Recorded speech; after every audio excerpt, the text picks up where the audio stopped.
Edward L. Shaughnessy. Presuppositions.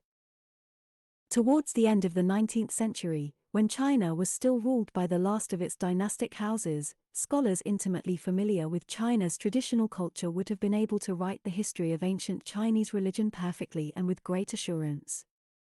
Now, at the start of a new millennium, the task is considerably more difficult, and one that a modern scholar, and especially a Western scholar, approaches with much less confidence. This is not at all because we know less now about either ancient China or religion than did scholars a century ago. Indeed, with respect to ancient China, by which for the purposes of this chapter 1 will mean the roughly 1,000 years from the appearance of the first historical records about 1200 BCE until the establishment of a unified Chinese empire about 200 BCE, the last 100 years have been a time of unprecedented discovery of new sources. Some of these new sources give first-hand evidence of cultural practices that were still alive or at least well known to traditional scholars. Others, however, would have dumbfounded those scholars, as they do us today. They show us a culture more colorful, more discordant, more pungent than we could have ever imagined. To try not just to describe, but also to make some sort of coherent sense of these new sights, sounds and smells would require, ideally, the curiosity of an archaeologist, the precision of an engineer and the inspiration of an artist. Changes in our understanding of religion also complicate the story.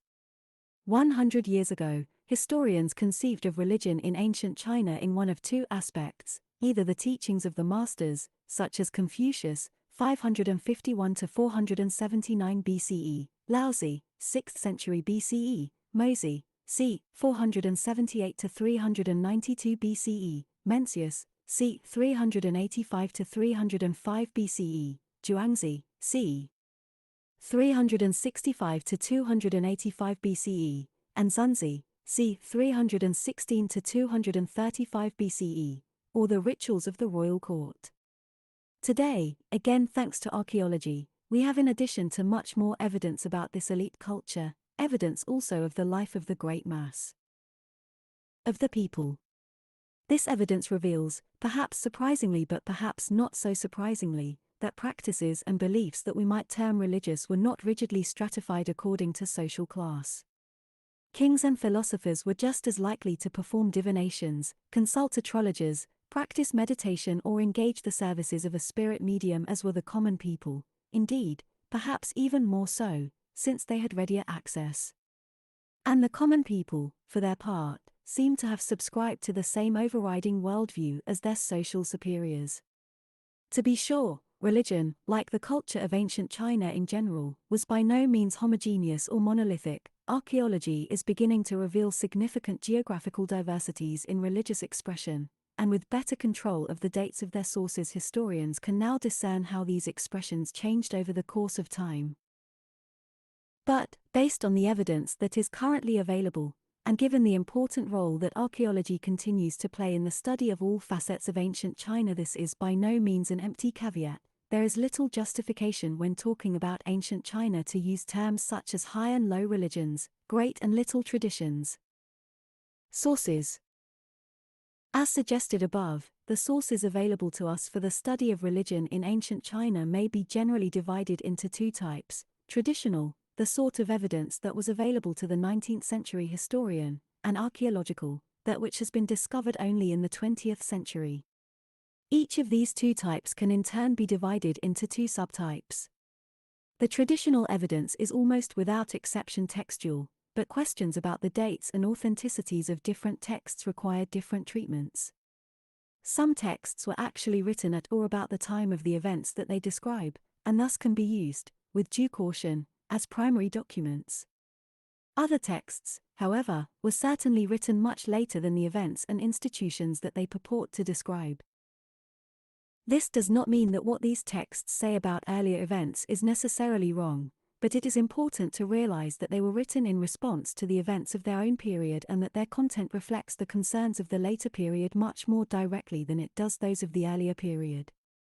Sometimes there are disagreements among scholars over the division of these texts, but we are certainly now in a better position than ever before to determine when a text may have been written.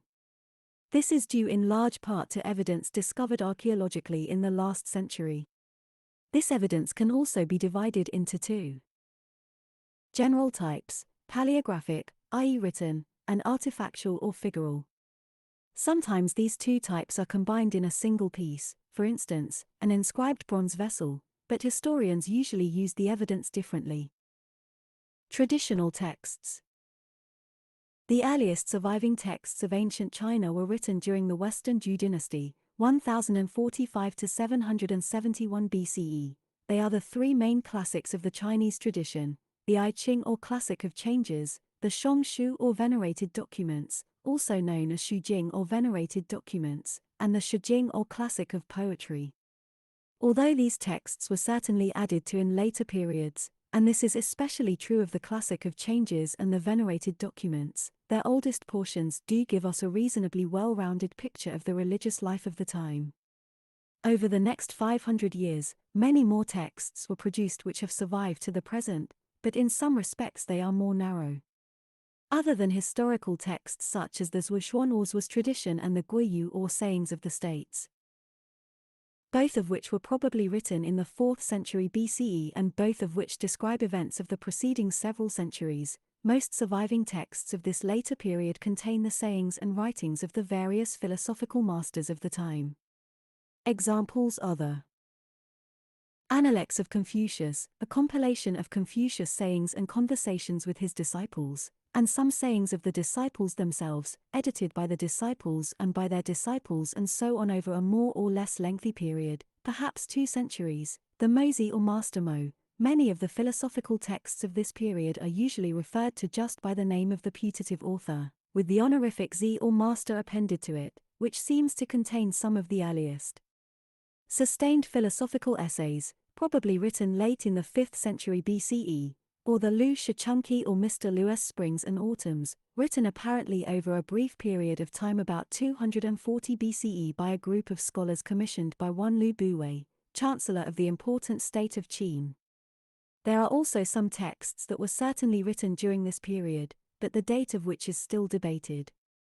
The most important of these is the Laozi or Tao Te Ching, classic of the way and its virtue. Traditional Chinese scholars dated the text to the 6th century BCE, basing this on stories, which we now recognize almost surely to be apocryphal, that Laozi was a teacher of Confucius. For the last generation or more, most Western scholars, who are often skeptical of Chinese traditions, have thought the text could not have been written before about 250 BCE. However, in 1993 in a tomb dating to about 300 BCE were found bamboo strips on which was written a text very similar to the extant Laozi. It now seems clear that the composition of the Laozi, and that of several other texts as well, dates earlier than most Western scholars had heretofore believed. Of works probably written later than the time that they purport to describe, the most important, especially for ancient religion, are the 3 ritual texts, the Zhu Li or Rites of Zhu, the Yi Li or Ceremonies and Rites, and the Li Ji or Record of Rites. All 3 of these texts give more or less systematic accounts of government and religious practice. The Rites of Zhu purports to describe the early Zhu government, with sections given to different branches of the administration. Among these, the 3rd section, entitled Zong Bo or President of the Ancestral Temple, is especially important for religious officers. The Ceremonies and Rites, on the other hand, describes the rituals expected of a member of the Shi class, somewhat analogous to the knights of the Middle Ages in the West or of the samurai class in Japan. These rites include capping, the coming-of-age ceremony for a male, marriage, funerals and mourning, and so on. The Record of Rites is less systematic, but includes many definitions of ritual terms, as well as teachings explicitly attributed to Confucius. All 3 of these texts appeared only during the Han Dynasty, 202 BCE to 220 CE, and it is quite certain that the Rites of Zhu, for instance, was not written anywhere nearly as early as the early Western Zhu, as it is traditionally supposed to have been, its authorship being credited to the famous Duke of Zhu, who lived in the 11th century BCE. On the other hand, it now also seems clear that all 3 texts derive from materials first produced well before the Han Dynasty, perhaps from the 4th century BCE. Taken together, they constitute a remarkable storehouse of information concerning how people of the time thought religious rituals were supposed to be performed. Archaeological materials. Our understanding of ancient China, and especially of the religion of the time, has been transformed by archaeology. The first great archaeological discovery came at the very end of the 19th century, bones and shells bearing the earliest known Chinese writing. Throughout the 20th century, more and more such bones and shells were discovered, just the most significant pieces already number over 50,000, and these have given rise to an independent field of study, oracle bone studies. Scholars have shown that these pieces, the scapula. Fig. 10.1. Major states and archaeological sites of ancient China. Bones of oxen and the plastrons, i.e. the flat underbelly, of turtles, were used by the kings of the Shang dynasty, circa 1600 to 1045 BCE, in performing divinations, attempts to determine the outcome of future actions. From them we have learned virtually all that we know about the religion of the Shang dynasty, and they are particularly rich since some of the Shang kings divined about most major state affairs before undertaking them. Thus, we know of the Shang high god Shang Di or Lord on High, of nature spirits and ancestral spirits, and of sacrifices and rituals both formulaic, i.e. those performed according to a regular schedule, and also ad hoc, those performed only for particular purposes, and also of how Shang divination was performed and something of what the people of the time thought about divination, for which, see especially, pp 511-12 and 526-7. Inscribed oracle bones have also been discovered from the subsequent Western Zhou dynasty, as have numerous inscribed bronze vessels that were used in performing sacrifices to the ancestors. The inscriptions on these bronze vessels usually describe an event or events, often an audience at the royal court, that they commemorate, but they also include prayers to their ancestors seeking various types of spiritual aid, for instance, long life, sons and grandsons, and support in their service to the king. Although bronze inscriptions underwent many changes over the next several centuries, reflecting changes in the society at large, they remain the most important archaeologically recovered texts until about the 4th century BCE. From the 4th century BCE onwards, we now have a growing corpus of textual materials written on bamboo and wooden strips. These texts range from records of divination, some that had used turtle shells and others that had used a method that produced a numerical result similar to those found in the Classic of Changes, to records of court cases, to almanacs of lucky and unlucky days, and even one story that describes how a man who had been convicted of a crime and then executed was returned to life after successfully pleading his innocence in the underworld. His post-resurrection report of the underworld includes such interesting advice as that ghosts dislike spitting. They also include early versions of known texts, such as the Record of Rites, Lousy and Classic of Changes. They have also been particularly important in showing that some traditional texts long suspected of being late forgeries do in fact derive from ancient China. Recently, bamboo strips of the 3rd century BCE discovered at Wangjiatai in Hubei province preserve passages that match almost exactly a text known as the Gikang or returning to be stored, which is supposed to represent a different divination tradition from that of the Classic of Changes, but which has also long been supposed to have been written after the Han dynasty. This discovery shows not only that the returning to be stored probably dates from before the Han dynasty, 202 BCE to 220 CE, but also that there were competing styles of divination, even within the divination system of the Classic of Changes. Important as these new texts have been for the reconstruction of all aspects of ancient Chinese civilization, and especially religion, they have been by no means the only contribution archaeology has made. The archaeology of ancient China has been overwhelmingly mortuary in nature, which is to say that most discoveries have been of and in tombs. These discoveries include most of the textual materials described above, but also other types of ritual implements either used by the deceased during his or her life or else used in the funeral ceremony. Some of these burial goods are extraordinarily beautiful. For instance, the lacquer coffin from the tomb of Lord Yi of Zheng, d. 433 BCE, depicts not only numerous fantastic creatures apparently guarding the coffin, but also windows through which the soul of the deceased might have come and gone. And the funeral banner from the tomb of Lady Di at Mawangdui, D.C. 165 BCE, seems to portray the lady in three different realms of existence: as an old lady, leaning on a cane, in the middle of the banner; as the deceased in the tomb chamber under the ground, she is represented by ritual bronze vessels; and as a young woman again, at the top of the banner, sloughing off her mortal being, as a snake sloughs off its skin, and residing in the heavens between the sun, depicted with a raven, and the moon, depicted with a frog. As depicted in the funeral ceremony for Lady Di, bronze vessels were perhaps chief among all ritual implements. Below, pp 521-4. We will see other ways in which artifactual evidence might be used to reconstruct religious experience, since dramatic changes in the types and numbers of ritual bronzes between the beginning and the middle of the Western Zhou dynasty, about 900 BCE, seem to indicate an important reform of the way rituals were performed. Other changes can be seen in the tombs themselves. Originally more or less simple shaft graves, i.e. a single chamber dug straight down into the ground, by the 5th century BCE tombs came to be more and more elaborate, with different rooms, some equipped with musical instruments and other secular entertainments, and eventually vaulted ceilings complete with paintings of the heavens. This perhaps suggests an important religious development that had taken place by the end of the period with which we are concerned, whereby individuals could pursue spiritual ends by and for themselves, rather than just as members of a family.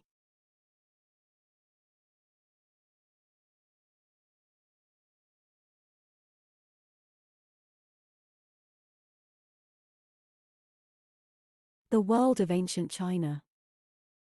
The first truly historical state of ancient China for which we have evidence is the Shang, a dynastic kingdom centered on its capital at Anyang, Henan, in the east-central portion of the North China Plain. Before this time, the story of China is told through either legends or archaeological discoveries. The legends include those of 5 ruling culture heroes who were responsible for inventions such as fire, clothing and housing, and also for cultural practices such as burial and so on, and of 3 other rulers, Yao, Shun and Yu, who are said to have created the forms of government and who would subsequently become the patron saints of competing philosophers during the Warring States period, 5th to 3rd centuries BCE. Yu seems especially to mark the end of one era and the beginning of another. Legend has it that he saved China from a flood, digging channels in the ground so that the water could flow to the sea. He also initiated the era of dynastic government. His son succeeded him to rule, establishing the first of China's traditional dynasties, the Xia. The Xia kings, all descended from Yu, are supposed to have ruled all of China until the evil last king, named Jie, was overthrown, about 1600 BCE, by the founder of the next dynasty, the Shang. Whether there really was a Xia dynasty and, if so, just what it was like are important issues that Chinese archaeologists have sought to determine. They have discovered a distinct cultural zone in the western part of the North China Plain dating to about 2000 to 1500 BCE, the place and time associated with the Xia in traditional histories. This is but one of numerous Neolithic and early Bronze Age cultures that have been identified in China during the 2 or 3 millennia prior to the time of the Shang. These cultures used to be divided into 2 general types: a Western type, known as Yangshao, characterized by painted, free-form pottery, and an Eastern type, known as Longshan, with monochromatic black pottery made to exacting specifications, often with legs, spouts and/or handles. As more and more discoveries have been made, and as contemporary Chinese politics have become more and more decentralized, archaeologists have identified several other local cultures that do not fit this neat east-west divide. This picture of local diversity is also coming to characterize ancient China's historical period, despite the traditional notion that there was a single king ruling over the entire territory. As mentioned above, according to China's traditional history, the Shang was the second of these dynastic powers, but it is the first for which there are contemporary written records. These records, the oracle bone inscriptions described above, derive from the reigns of the last 9 kings of the dynasty, from roughly 1200 to 1045 BCE. These kings controlled an area perhaps 500 kilometers east-west by an equivalent distance north-south, though their degree of control was obviously greater near the center. This area must also have included large expanses of uninhabited territory, and also parts intermittently controlled by enemies of the Shang. In their capital at present-day Anyang, in northern Henan province near the border with Hebei province, the Shang were able to provide their kings with the trappings of a royal government. The oracle bone inscriptions mention numerous government officers, though it would be premature to posit any sort of stable bureaucracy at this time, and archaeology has revealed large temple and residential complexes, as well as gigantic royal tombs. Although all of the royal tombs had been robbed long before the archaeologists opened them, the tomb of a royal consort discovered in 1975 gives some indication as to the riches that were available to the Shang kings: over 400 bronze vessels and implements, 600 exquisitely carved jade pieces, the jade coming from as far away as present-day Xinjiang province, while over 2,000 kilometers to the west, and over 7,000 cowrie shells, a form of wealth in ancient China. This wealth did not prove lasting for the Shang kings. By the middle of the 11th century BCE, a new power, known as the Zhou, had arisen in the Wei River Valley, present-day Shaanxi province, to the west of Shang. In 1045 BCE, the Zhou overthrew the Shang, and established themselves as rulers of most of what is today North China, especially the area through which the Yellow River flows. The Zhou kings attempted to bring under control this relatively vast area, more than double the size of the area controlled by the Shang, by deputing blood relatives to rule over the indigenous peoples and newly established Zhou colonies in the east. This patriarchal form of government was successful for 3 or 4 generations, roughly 1 century. Then, a combination of military defeats that stripped away the eastern territories, a gradual but inevitable weakening of the blood ties linking the Zhou king with the rulers of the local states, and also fragmentation of local families, and competition within and among them for the reduced land and resources available to them, all led to a notable restructuring of Zhou life. This restructuring manifested itself in new forms of government, social structure, religious performance, and perhaps even literature. With this great reform of the Middle Western Zhou, we seem to see a society moving from what Weber would term patriarchal forms to bureaucratic ones. For instance, in the government, individuals were now appointed to offices with particular responsibilities within a more or less well-defined hierarchy. A similar development seems to have taken place in religious practice, whereas in earlier times family members had performed their own rituals. There is evidence that about this time specially trained priests and ritual celebrants began to perform rituals on behalf of the families. Like the Shang before them, the Western Zhou too fell, though the kings managed to maintain their dynasty, in a much attenuated form, in the eastern part of their realm.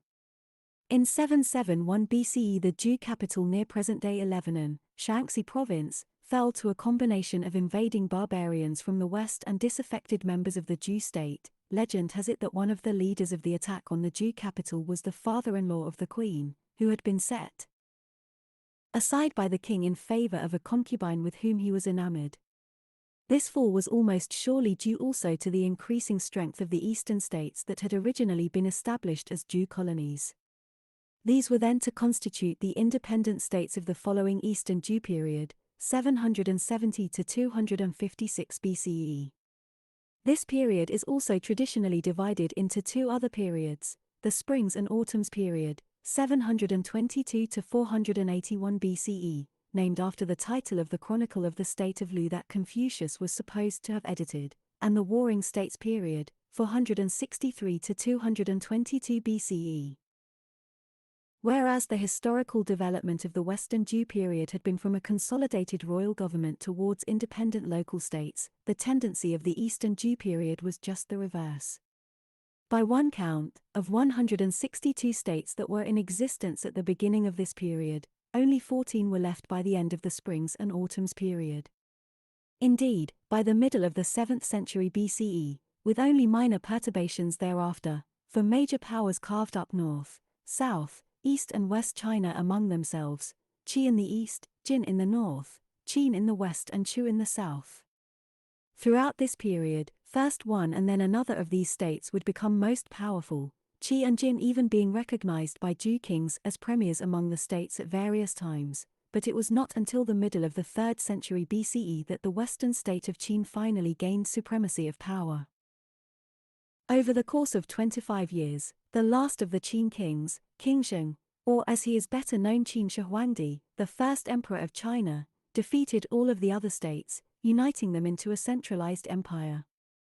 The creation of this empire opens a new period in the history of ancient China, whether considered from the perspective of government, society, philosophy, literature or religion. Trying to tell its story would probably overwhelm this chapter, and so I will leave it aside for the most part.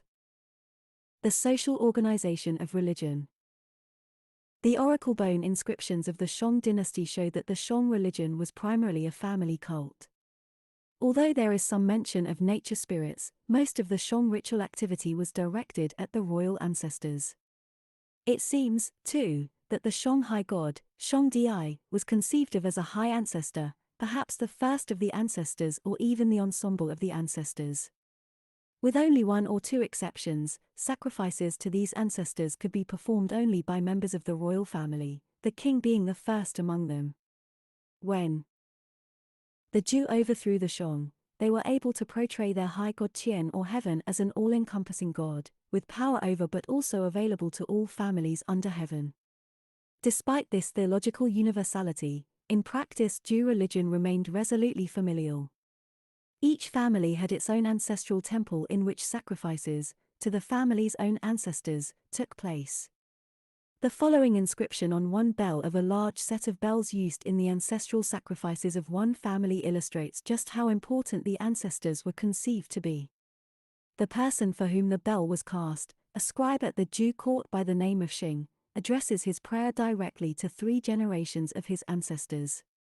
It is interesting that, in referring to himself, he vacillates between first-person and third-person address. Nevertheless, it is clear that he was seeking the blessings of the ancestors for himself and his family.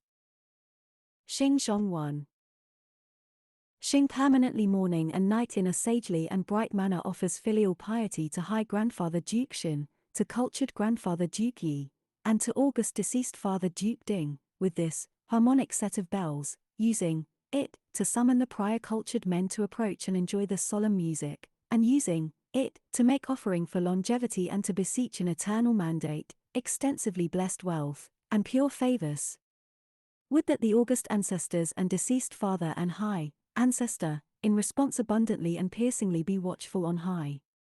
Piong piong, dzon, diong. Impress rich and many blessings and broadly open Xing's body to increase his in eternal mandate and embrace and give me abundant and variform blessings.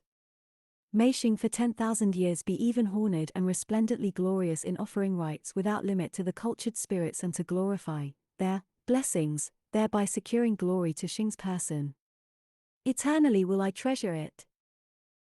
Yinju Jinwen Jicheng 246.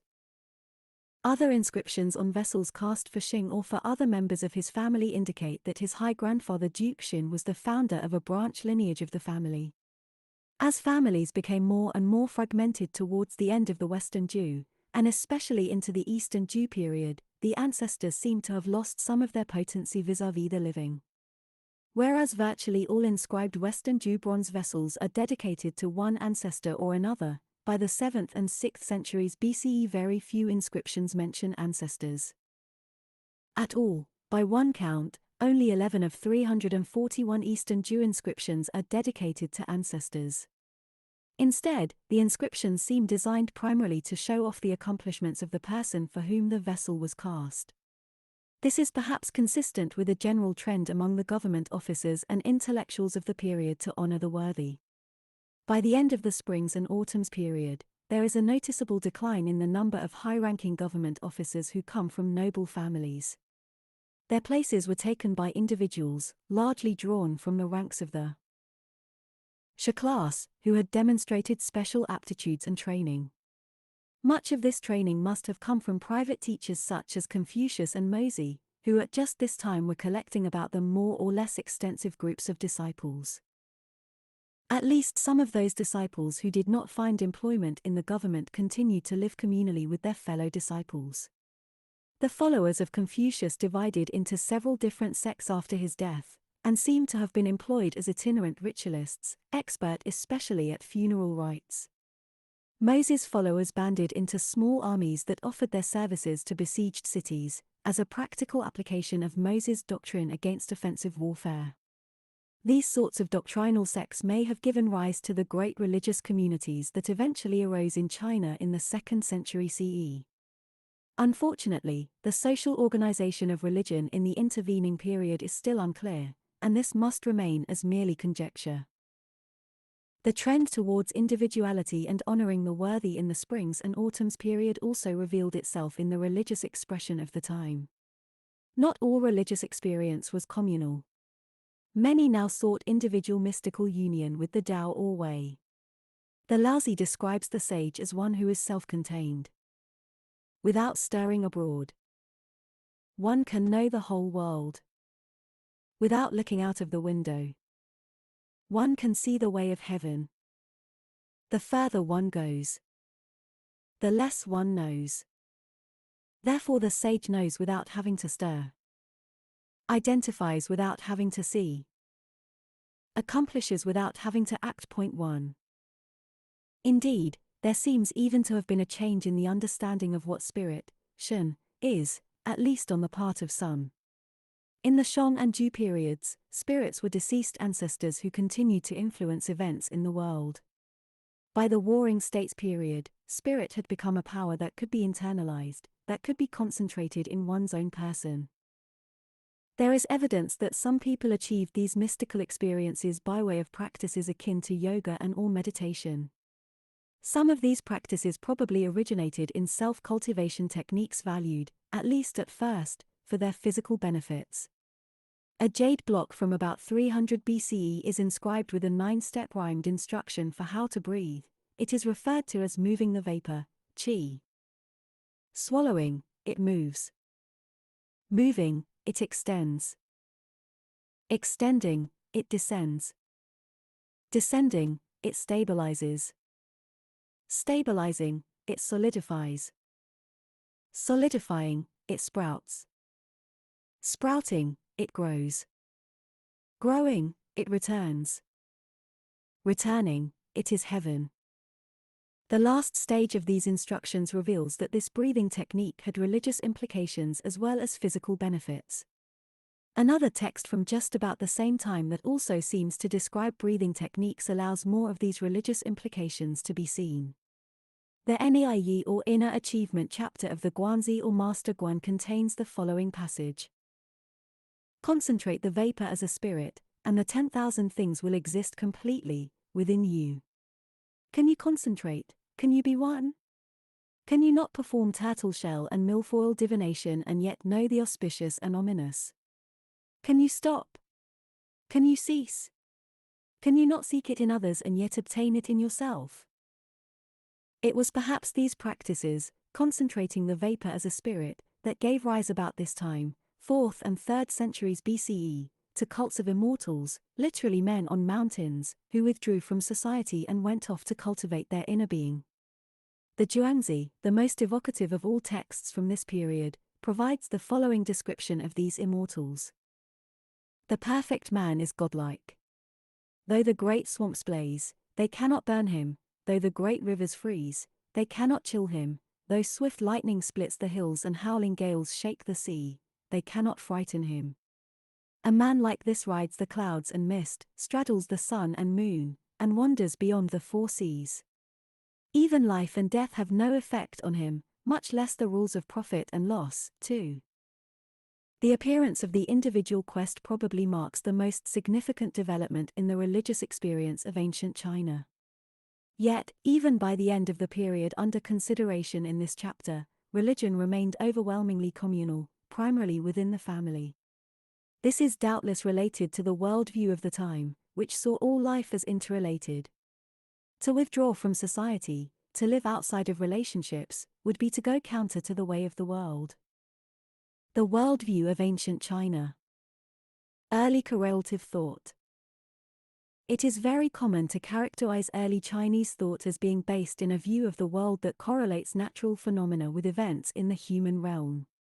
Although this sort of correlative thought was not systematized until the 4th or 3rd century BCE, it almost surely underlies much of the intellectual and cultural expression of earlier periods as well. For example, we can suppose, as later Chinese texts do, that when King Wen of Zhou began his rule in 1099 BCE and declared his kingship in 1057 BCE, thus nominally establishing the Zhou dynasty, he saw his mandate of heaven to have been portended by a spectacular and very rare conjunction of the 5 visible planets that took place in May of 1059 BCE.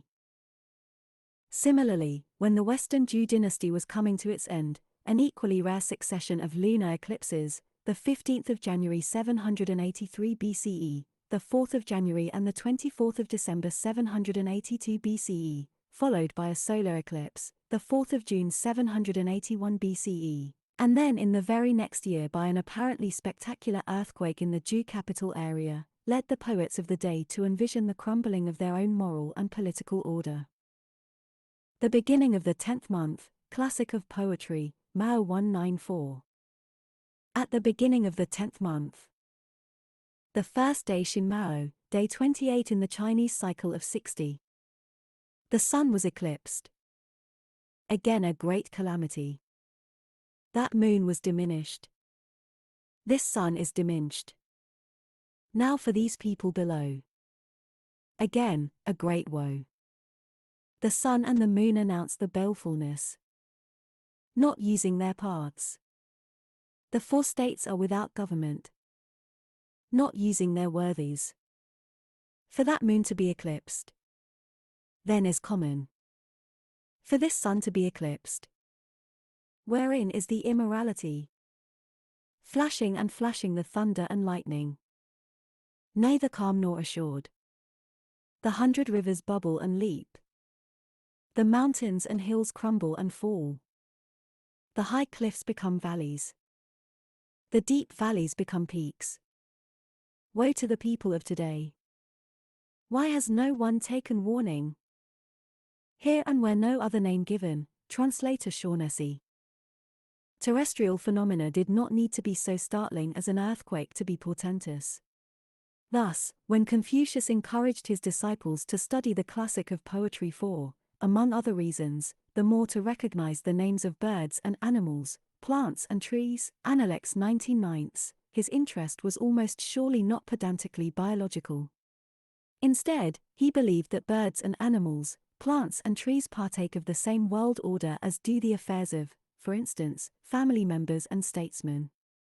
Some animals are crafty, while others can be tamed, some plants are bitter, while others can bring about a smile and even more.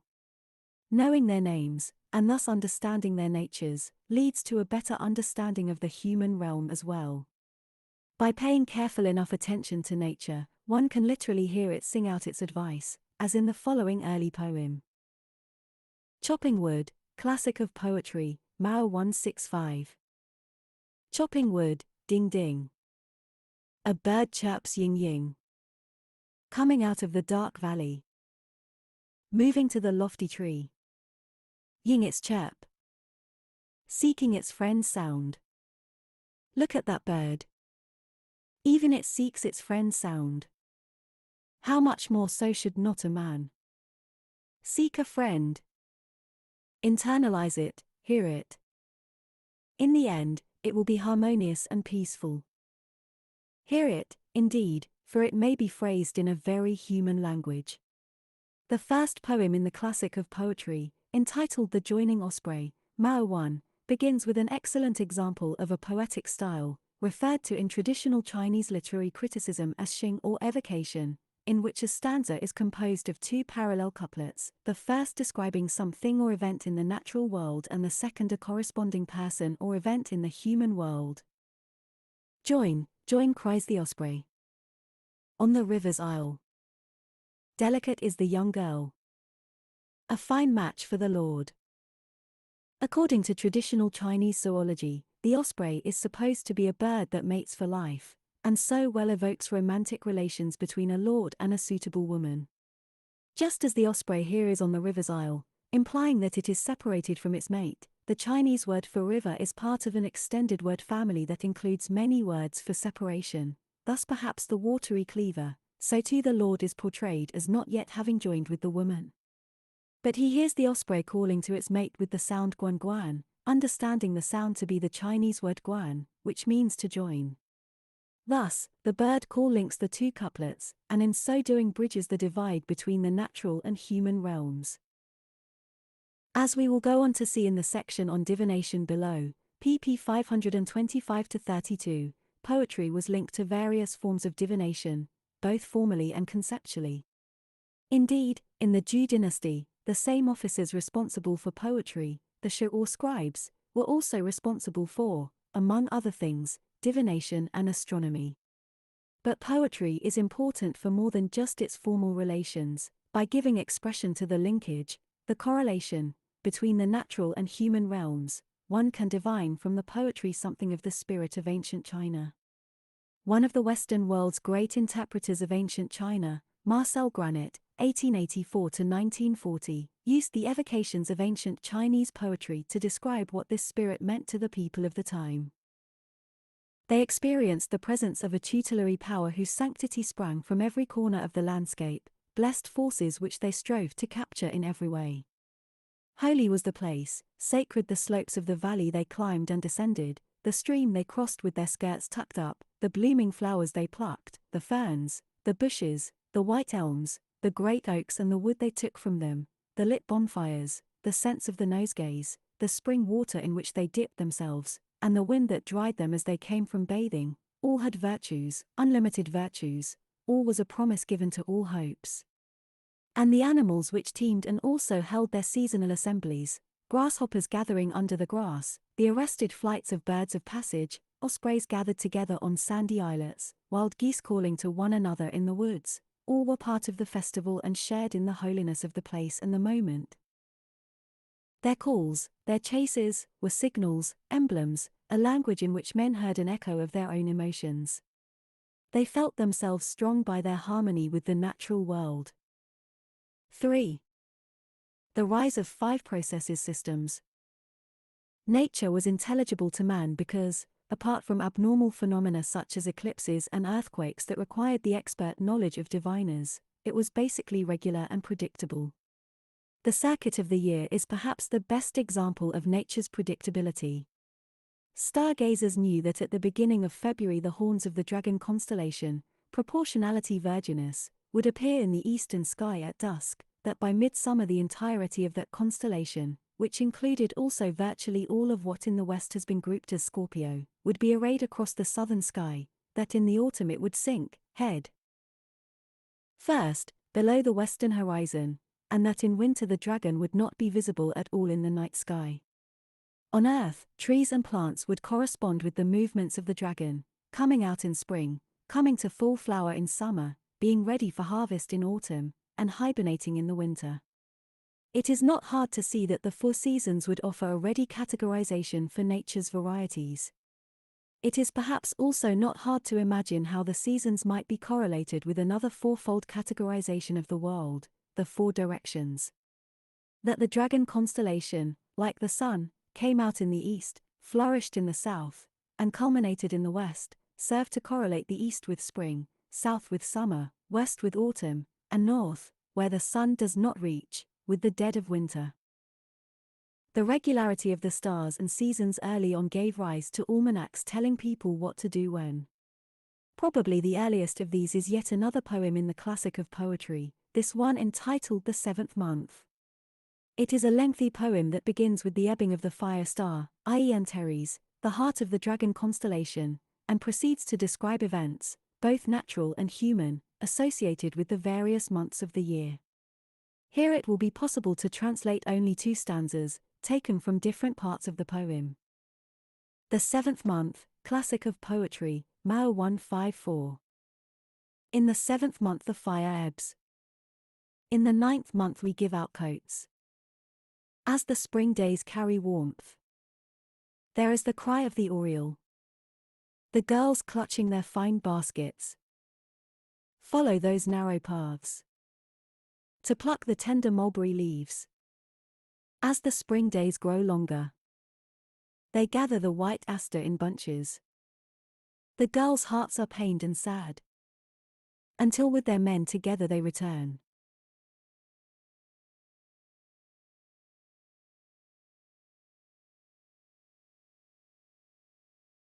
Until with their men together they return. In the 5th month the locusts move their legs. In the 6th month the grasshoppers shake their wings. In the 7th month in the fields. In the 8th month under the eaves. In the 9th month on the windows. In the 10th month the cricket enters under our bed, plugging up the holes and smoking out the rats, blocking up the openings and sealing the windows. We call to our wives and children, saying for the changing of the year, enter the house and stay put. Over the next several centuries, the folk wisdom in this poem came to be categorized into rules for life and, especially, rules for government. One of the earliest such manuals of government is in another chapter of the Guanzi, the text mentioned above with respect to its chapter Nei Yi or Inner Achievement. In a chapter entitled The 4 Seasons, we find specific activities appropriate to each season. The text begins by noting, commands have their seasons. If there were no seasons, then it would be necessary to observe and follow whence the heavens come, but with the 5 vastnesses and 6 murkinesses, who could know it? However, thanks to the sages of the past, the seasonal commands had already been catalogued and been made available in this text. The commands for spring are as follows. The eastern quadrant is designated to the stars, its season is spring, its breath is the wind. The wind generates wood and bone. Its virtues are joy and growth which are emitted in moderation. Make seasonal its activities and commands, repair and clean the places of the spirits, and respectfully pray that decay be blocked, venerate the upright young. Put in order the dikes, hoe and plant the fields, erect bridges, repair canals, roof the houses and fix the plumbing, resolve grievances and pardon the guilty, bringing into communication the 4 quarters. Then the soft breezes and sweet rains will come, the 100 families will be long-lived, and the 100 insects will be abundant. This is called the virtue of the stars. The stars control the emission of the winds. This is why if in spring you enact the governances of winter then there will be exhaustion, if you enact the governances of autumn, then there will be frost, if you enact the governances of summer, then there will be desires. This is why in the 3rd month of spring, on the Jiao days, you issue the 5 governances, the first of which is caring for youths and orphans and releasing the guilty, the second of which is bestowing ranks and rewards, the third of which is repairing canals when the ice has thawed and returning men who have absconded, the fourth of which is called leveling the precipices, repairing the boundary markers, and erecting the field rows, and the 5th of which is called not killing the young animals and not plucking flowers and cutting stems. If these 5 governances are timely, then the spring rains will come. The final portion of this passage points towards one of the most important developments in early Chinese cosmology, the correlation of the archaic 4-fold categorization scheme with a new 5-fold scheme that would come to dominate all Chinese worldviews by the 3rd century BCE. The process by which this development came about is both simple and complex. The simple explanation, and we will have to be satisfied with it here, since the complex explanation would take far too much space, is that the center was added to the 4 directions to give 5 orientations. These were then correlated with 5 natural elements, wood, fire, earth, metal and water, that were considered to be the basic building blocks of nature, but building blocks that were constantly in flux, whence the Chinese term for them, xing, which means steps or moving, and thus is perhaps best translated as processes. Their movements could be either by way of generation, wood generates fire, fire generates earth, as ashes, earth generates metal, metal generates water, turning fluid when heated, and water in turn generates wood, or by way of conquest, metal conquers wood conquers water, containing it, water conquers fire, and fire conquers earth. Once these 5 elemental processes were enumerated, it was then a natural step to extend their correlations to all the various aspects of life, correlations almost as complex as life itself. Table 10.1 gives just a few of these correlations point for the connection between this five-fold categorization of the world and the religious life of ancient China may not be immediately apparent, but since, by the end of the period with which we are concerned in this chapter, it underlay virtually all understandings of the way the world was structured, it is important to have at least some sense of it also to appreciate developments in religion. We will see several manifestations of this system when we go on to consider the practice of divination in ancient China. Religious experience in ancient China. The mechanistic nature of the five processes categorization scheme described above does not mean that there were not experiences in ancient China apart. Table 10.1 The five processes system. Wood, fire, earth, metal, water. Seasons: spring, summer.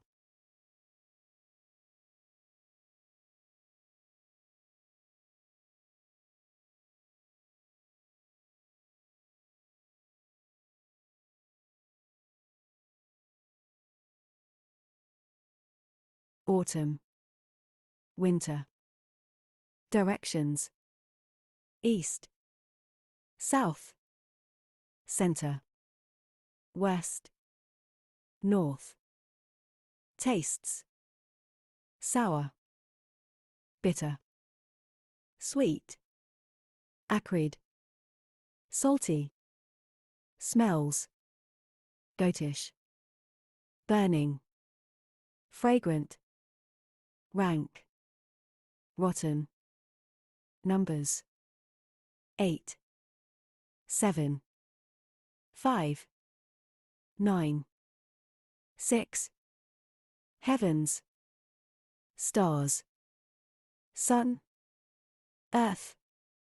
Constellations: moon, planets: Jupiter, Mars, Saturn, Venus, Mercury. Weather: wind, heat, thunder, cold, rain. States: China, Qi, Chu, Ju, Jin, Yang. Ministries: farming, war, capital, justice. Works: colors: green, red, yellow, white, black. Animals: fishes, birds, man, mammals. Insects: domestican, sheep, fowl, ox, dog, pig. Grains: wheat, beans, panicled millet, hemp, millet. Viscera: spleen, lungs, heart, kidney, liver. Body parts: muscles, veins, flesh, skin and hair, bones, organs, eyes, tongue, mouth, nose, ears. Emotions: anger, joy, desire, sorrow, fear. From the regular cycle of phenomenal life. Indeed, in all periods of ancient China, people from kings to the common man could call upon a wide variety of gods to intervene on their behalf in the working of the world. They communicated with these gods through numerous rituals. Some of these rituals were systematic, such as sacrifices to the ancestors and seasonal celebrations. Others were impromptu, such as divinations before undertaking many activities or exorcisms in the event of illness or other misfortune. Most of the rituals were performed communally, many, such as those of the ancestral cult, within the family, serving thus as important means of social organization and expression. Ironically, however, So important were these rituals that many of the philosophers of the Warring States period came to regard them also as the foundation of individual moral development. In the following section, we will consider in turn some of the gods of ancient China, the ancestor cult, types of rituals and attitudes towards ritual, and then finally just one among the many types of religious practices available to the people of the time. The gods of ancient China. An increasing abundance of goods placed in tombs throughout China's Neolithic period, roughly 5000 to 2000 BCE, probably attests to a rich religious experience, including numerous gods. But it is only with the first written records, the oracle bone inscriptions of the Shang dynasty, that we can begin to put names to them and to describe their particular powers. As we might expect, there were various nature gods, such as the mountain god Yu or the river god He, but their powers were distinctly limited. In fact, even before the dynasty came to a close, divinations about and sacrifices to these nature gods were discontinued. Throughout the Shang dynasty, it is clear that for the Shang kings, and it is important to note that virtually all of the Shang oracle bone inscriptions that we have derived from divinations performed on behalf of the Shang kings, the most important supernatural powers were their own royal ancestors. Again and again we read of the kings' concern that their ancestors were influencing events in the mortal world, and of the king's own attempts to influence the ancestors. Thus, on one occasion when King Wu Ding, d. circa 1189 BCE, was suffering from a toothache, he divined to determine whether it were his father, King Xiao Yi, who was the cause of it. Divining, there is a sick tooth, it is not Father Yi who is harming it. Heji 1364-6. It seems that the more recently deceased an ancestor was, the more malevolent he could be. Ancestresses, too, were occasionally divined about, but they seem to have been less powerful. Sacrifices could be made to propitiate these ancestors, with divinations made too about the potential efficacy of these sacrifices. Thus, the same King Wu Ding divined about sacrificing a cow to his 3 royal uncles, all elder brothers of his father King Xiao Yi, and thus also referred to as father. Divining, we will offer to Xiongjiu, Father Geng, and Father Xin 1 cow. Heji 6647f. As ancestors became more distant, their interventions seem to have become more positive. There are numerous divinations about the king either hosting or visiting the high ancestors. Many Chinese words pertaining to communication were originally indistinct as to direction.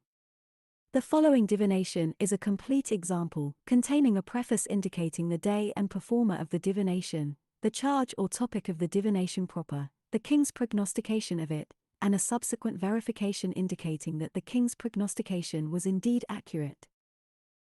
Crack making on Gui Wei, day 20, the diviner, Q divining, on Jiashan, day 21, the king will host, or visit, the son of, high ancestor, Shangjiu. The king prognosticated saying, auspicious, I will host, or visit. He really did host, or visit, it. Heji 1248f. This divination points to a significant aspect of all of the Shang ancestors. They were associated with, and named for, one of the days in the Chinese 10-day week, Zhou, Yi, Bing, Ding, Wu, Ji, Geng, Xin, Ren, Gui, the days in turn being represented by one of 10 suns that took turns illuminating the daytime heavens, and they received cult on their own individual days. In the case of this particular divination, ancestor Shangjiu was hosted, or visited, by the king, again, King Wu Ding, on the day Jiashan, the second of 6 Jiu days. While Shangjiu was the high ancestor of the Shang kings, there was one power above even him, the high god Di. It is unclear what sort of god Di was, or, perhaps, were, since one of the more plausible explanations is that Di was a collection of all of the ancestors, but his powers were certainly considerable. He had power to send down the wind and rain and good harvests, to approve city building, and to assist in warfare, among other powers. The following inscriptions give some indication of his overarching power. In the case of these inscriptions, I will quote both the, grammatically, positive and negative charges, a paired divination style characteristic of the divinations performed for King Wu Ding. Divining, the king should let it be Jigor with whom he allies to attack the Bafang, for if he does, Di will give us aid. The king ought not let it be Jigor with whom he allies to attack the Bafang, for if he does, Di may not give us aid. Hedgie 6473F. Crack making on Renzi, day 49, Jung divining, we may make a city, for if we do, Di will not obstruct it but will approve. Third month. Crack making on Gui Cho, day 50, Jung divining, we ought not make a city, for if we do not, Di will approve. Hedgie 14206F. Curiously, despite his great power, Di was never the recipient of sacrifices from the Shang kings. Towards the end of the Shang period, a second high god appears in the historical record. This was Tian or Heaven. Unlike Di, who seems to have been a god only for the Shang people, and perhaps only for their kings, who, as mentioned above, may have considered themselves to be descended from him, Heaven was associated with the Zhou people. The Zhou lived to the west of the Shang, and by the end of the Shang period had come to be their major competitors in what is now North China. One of the earliest references to Heaven, albeit in a much later source, the Shiji or records of the historian of Sima Qian, 145–86 BCE, purports to date to the reign of the Shang king Wu Yi, circa 1131–1117. Sima Qian's account reads as follows. The arch Wu Yi was without the way. He made a stick figure and called it the god of heaven. He had a race with it, commanding a man to run against it. The god of heaven did not win, and then he mocked and ridiculed it. On another occasion, he made a leather pouch, filled it with blood, hung it up and shot it, commanding that he had shot heaven. It seems clear that in addition to political differences that eventually led the Zhou to conquer the Shang, bringing the Shang dynasty to an end about 1045 BCE, the Zhou and their god Heaven also belonged to a different religious tradition. In sources dating from after the Zhou conquest of Shang, the only further mention of Di comes in propaganda speeches purportedly given by the Zhou rulers to the conquered people of Shang. The Many Sires, Duosha, chapter of the venerated documents, Shang Shu, quotes the Duke of Zhou as giving the following explanation for the Shang defeat. It was also Heaven that grandly established, protected, and ruled the Shang. What is more, none of the Shang kings dared to neglect Di, and none did not match it with Heaven's grace. Now this last successor king greatly lacked illumination with respect to Heaven, how much the less could you say that he had heard and considered the former king's diligence for their house. He made greatly licentious his dissoluteness, and did not look back upon Heaven's luster and the people's blessings. It was this one that Di on high did not protect but sent down such a great loss as this. It was Heaven that did not give or make bright its virtue, and in the loss of all the little and great countries of the four quarters there were none that did not stand accused in their guilt. The Zhou made the case that Di was but a family god, his power extending only to the Shang royal family. Heaven, on the other hand, was a universal god. Just as the great vault of heaven covered all of the four quarters, so too could Heaven serve as the god of all the people of the four quarters. As in the case of Di, it is difficult to specify too clearly the nature of Heaven. Like Di, it also had, or came to have, certain anthropomorphic qualities. The most important of these was its role as the ancestor of the Zhou kings, who by shortly after the Zhou conquest came routinely to be called Son of Heaven, Tianzi. It was also the bestower of the mandate of Heaven, Tianming, that was seen by the Zhou people to legitimate their right to rule. These two aspects are both on display in the following bronze inscription, the Die Yuding, which probably dates to the year 981 BCE and which records a Zhou king's address to his tutor Yu. The king said to the effect, "You, illustrious king, when received Heaven's great mandate.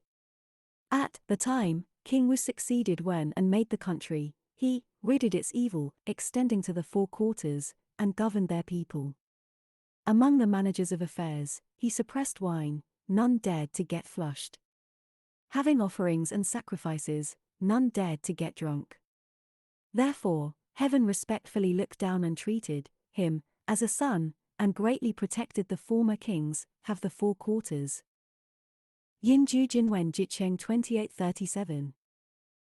The mandate of heaven would in turn become one of the Zhou dynasty's greatest gifts to Chinese posterity, underwriting all subsequent notions of political legitimacy. However, heaven never lost its natural characteristics. As mentioned above, p. 503, the Zhou people saw the mandate of heaven literally illuminated in the heavens above, the great conjunction of the 5 visible planets in the year 1059 BCE. The heavens were also the abode of other lesser gods, known from somewhat later sources. For instance, the Zhuoxuan Orzwas tradition, a historical source from the 4th century BCE, preserves the following story set in the year 541 BCE, first year of Duke Zhao. The lord of Jin was ill, and the elder of Sheng sent Gongsun Qiao to Jin to pay him a visit and to ask about the illness. But Xu Xiong asked him about it, saying, "As for our lord's illness, the diviners say that Shichen, substance submerging, and Tai Tai, terrace nag, are hexing him, but none of the scribes know them. Dare I ask who these gods are?" Zi Chen said. In antiquity, the emperor Jiaoxin had 2 sons, the elder named Ebo, obstruction the elder, and the younger named Shichen, substance submerging. They lived in a vast forest, but couldn't abide each other, daily seeking out shields and battle axes with which to attack each other. The succeeding emperor, Yao, did not approve and moved obstruction the elder to the mound of Shong to preside over the constellation, Chronogram, and Teres and Scorpio. The men of Shong have based themselves on this, and thus Chronogram is the Shong star.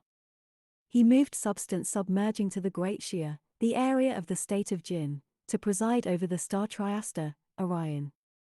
The men of Tang have based themselves on this, in order to serve the Shia and the Shong.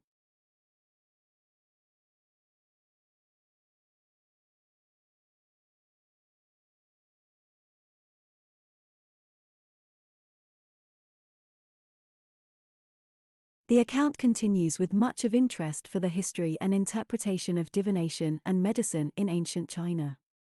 But for our present purposes, the important thing to note is that the 2 gods Ebo, obstruction the elder, and Shichen, substance submerging, are simply the constellations known in the west as Scorpio and Orion.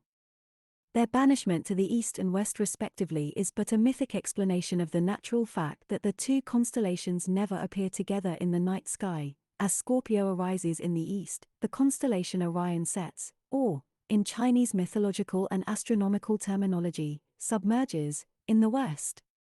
It is interesting too that their mutual antagonism, to the extent of seeking out weapons to do battle with each other, finds a counterpart in the Greek myth of the god Orion, who after doing battle with a giant scorpion plunged into the sea.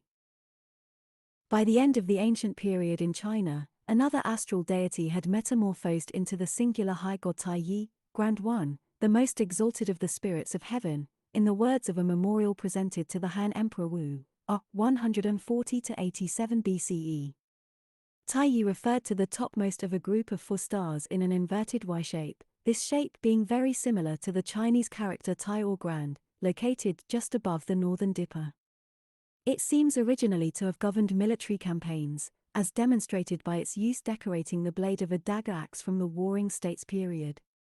By 112 BCE Emperor Wu had established 2 different altars dedicated to Tai Yi to conduct the state's most important sacrifices. In the records of the historian of Sima Qian, who was Grand Scribe during the reign of Emperor Wu, there is the following account of a ritual performed at the outset of a military campaign in that same year. Emperor Wu was about to launch an attack on Nanyu, and offered prayers for success to Tai Yi. A banner painted with the sun, moon, the northern Dipper, and the ascending dragon served as the Tai Yi spear, and was called the numinous flag. While performing the prayer for success in battle, the Grand Scribe raised the flag and pointed it at the country to be attacked. Just such a banner as that used in this ritual was discovered in a tomb dating to 168 BCE at Mawangdui, Changsha, Hunan. It is a painting on silk that is labeled diagram for repelling weapons. Here Tai Yi appears, this time in a quasi-anthropomorphic form but one that still retains the shape of an inverted Y, in the top middle of the diagram, with the Rain Master to his right, the Thunder Lord to his left, 4 warrior disciples beneath him, and 3 dragons forming a triangle beneath him. These three dragons probably represent the three stars just below the Taiyi star, and one of them is probably the ascending dragon depicted on the numinous flag used in Emperor Wu's military ritual described above. That flag also included the sun, the moon and the northern dipper. It is clear that Taiyi was never far removed from his original residence at the very top of the heavens. One should not conclude from the gods described above that all gods in ancient China resided in the heavens. Indeed, gods were all about. Just as in the Shang dynasty, the mountains and rivers continued to have their individual gods. Plants were imbued with special powers to harm or to heal. Animals need not be as fantastic as dragons to be regarded as gods. And humans of all sorts had apotheosized into ghosts and spirits. Although A.C. Graham, the foremost Western historian of early Chinese thought, could write the tendency throughout the classical age, i.e. 500 to 200 BCE, is to ignore the spirits of the dead and of the mountains and rivers after paying them their customary respects, and to regard heaven as an impersonal power responsible for everything outside human control. 5. It was really his own tendency to ignore the spirits. For the people of the time, the spirits, of every sort, were far too much a part of everything to be ignored. The ancestor cult. If asked to specify the single most important feature of Chinese culture, most Chinese people, whether in traditional times or today, would probably point to their veneration for their ancestors. As described above, the earliest written records in China describe sacrifices made by the Shang kings to their ancestors. By the end of the Shang dynasty, sacrifices dedicated to the ancestors were so regular that one cycle of sacrifices filled a 360-day year. 5 different types of sacrifices were offered in sequence throughout the 10-day weeks, first to Shangjiu, then to Bao Yi, Bao Bing, Bao Ding, and so on. Recall that the Shang week was in the sequence Jiu, Yi, Bing, Ding, Wu, Ji, Geng, Xin, Ren, Gui. An example of an oracle bone divination from one of the last reigns of the Shang dynasty mentions one of these sacrifices. Gui Chou, day 50, the king crack-making, in the next 10-day week there will be no trouble. The king prognosticated and said, auspicious. In the 5th month, Jiayin, day 51, the Yong sacrifice to Diageo. Yinkang 2505. By this time, not only were the 5 sacrifices formulaic, but also divination itself had become largely a matter of routine. On the 10th day of the week, the king divined the simple formula in the next 10-day week there will be no trouble, and then issued the unvarying prognostication auspicious. When the Zhou overthrew the Shang, the Zhou rulers argued to the Shang people that one of the reasons they did so was because the last Shang king had become lax in his performance of the sacrifices, perhaps alluding to this routinization of the ancestral cult. Then it was because your last king of Shang was lazy, sloppy in his government, and impure in his sacrifices, that heaven sent down this loss. Zhuo Fang, venerated documents. The Zhou were anything but lax in their sacrifices to their ancestors. They cast thousands of ritual bronze vessels, many of them ending with the inscribed prayer that the vessel be used to make offerings to the deceased grandfathers and fathers. The term used to indicate these offerings is xiao, usually translated as filial piety. The earliest Chinese dictionary, Shaw Wenjie, explanations of pictographs and interpretations of composite graphs, completed in the early 2nd century CE, explains that the character is composed of the element for an elderly, or deceased, father written above that for child. Xiao means to excel at serving one's father and mother. It comes from a simplification of the graph for elderly, or deceased, father and that for child. It means that the child holds up, i.e. supports, the elderly. No one, not even the Zhou kings, perhaps especially not the Zhou kings, was exempt from obligations to his ancestors. One of the very few bronze vessels made on behalf of a reigning Zhou king illustrates well the continuing relationship with one's ancestors. This vessel, the Hugui, discovered in 1980, was made for King Li, 857 to 842 BCE, who refers to himself in the inscription by his personal name Hu. The inscription includes a long prayer to his ancestors, curiously stating that they lived in the court of the god Di. Hu makes, This, giant sacrificial treasured gooey tureen, with which vigorously to aid my august cultured and valorous grandfather and deceased father. May they approach the prior cultured men, may they constantly be in the court of Di on high, ascending and descending, continuously visited with the august Di on high's great and felicitous mandate, with which commandingly to protect our family, my position and whose person. Yin Ju Jinwen Jicheng 4317. Already in the Western Zhou dynasty, the understanding of xiao or filial piety seems to have evolved from the offering of sacrifices to one's deceased ancestors into an ethical notion of proper attitude or conduct towards one's parents, whether they were dead or alive. It was further extended to include reciprocal obligations, in which the father also had explicit responsibility for his son. The Kang Jiao, one of the documents contained in the venerated documents, includes the following instruction from the Duke of Zhou to his younger brother. Phone, of the prime evils and great obtusenesses, what could be worse than not being filial and not being right-like, i.e., responsible?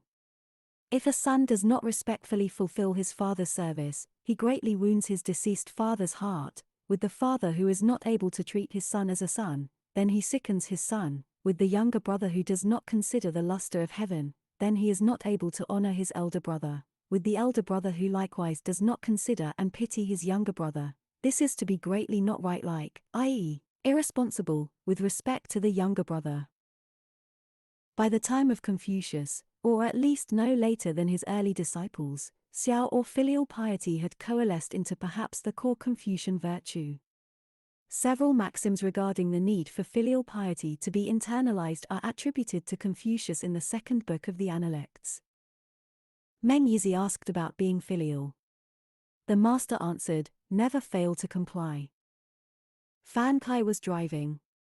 The master told him about the interview, saying, "Meng-san asked me about being filial. I answered, 'Never fail to comply.'" Fan Kai asked, "What does that mean?" The master said, "When your parents are alive, comply with the rites in serving them. When they die, comply with the rites in burying them. Comply with the rites in sacrificing to them." Analects 2/5. Meng Wubo asked about being filial. The master said, "Give your father and mother no other cause for anxiety than illness." Analects 2/6. Ziyu asked about being filial. The master said, "Nowadays for a man to be filial means no more than that he is able to provide his parents with food. Even hounds and horses are, in some way, provided with food. If a man shows no reverence, where is the difference?" Analects 2/7. Zixia asked about being filial. The master said, "What is difficult to manage is the expression on one's face. As for the young taking on the burden when there is work to be done or letting the old enjoy the wine and the fruit when these are available, that hardly deserves to be called filial." Analects 2/8, 6. Another saying of Confucius specifies an important ritual practice, the need for a son to mourn the death of his father, and also other relatives, for 3 full years. The master said, "If, for 3 years, a man makes no changes to his father's ways, he can be said to be a good son." Analects 4/20. In later times, there were precise codes for how to carry out this ritual mourning. Whether these codes were already in effect at the time of Confucius, or even earlier, as another of his sayings, Analects 14/40, would suggest, is not clear. But there can be no doubt that the ancestor cult was an essential social institution and that filial piety was its most important individual manifestation. Rituals and ritual. The first saying of Confucius quoted above has already indicated to us the premier role played by ritual in the social and religious life of ancient China. When your parents are alive, comply with the rites in serving them. When they die, comply with the rites in burying them. Comply with the rites in sacrificing to them. Confucius probably had in mind a code of rituals such as that preserved for us in the yili or ceremonies and rites or the liji or record of rites. When this code came to be defined is also unclear, the handbook-like nature of these texts making them very difficult to date with any confidence. However, as we will see below, archaeology is now providing some material evidence to suggest that formal ritual institutions, if not actual codes, were coming into practice in the middle of the Western Zhou dynasty, around 900 BCE. We have already seen that even in the Shang the sacrifices to the ancestors had already been made routine. However, there were other sacrifices that suggest a concurrent diversity of religious expression, at least for the earlier period during the reign of King Wu Ding, circa 1200 BCE. Oracle bone inscriptions contain references to a wide variety of types of sacrifices, as well as objects of sacrifice. A list of just the most frequent types of sacrifice would have to include cleaving, the oracle bone character for which graphically portrays something split into two halves, burning, drowning, especially in the case of offerings made to the god of the river, and beheading. The objects of sacrifice regularly included multiples of oxen, sheep, pigs and also humans.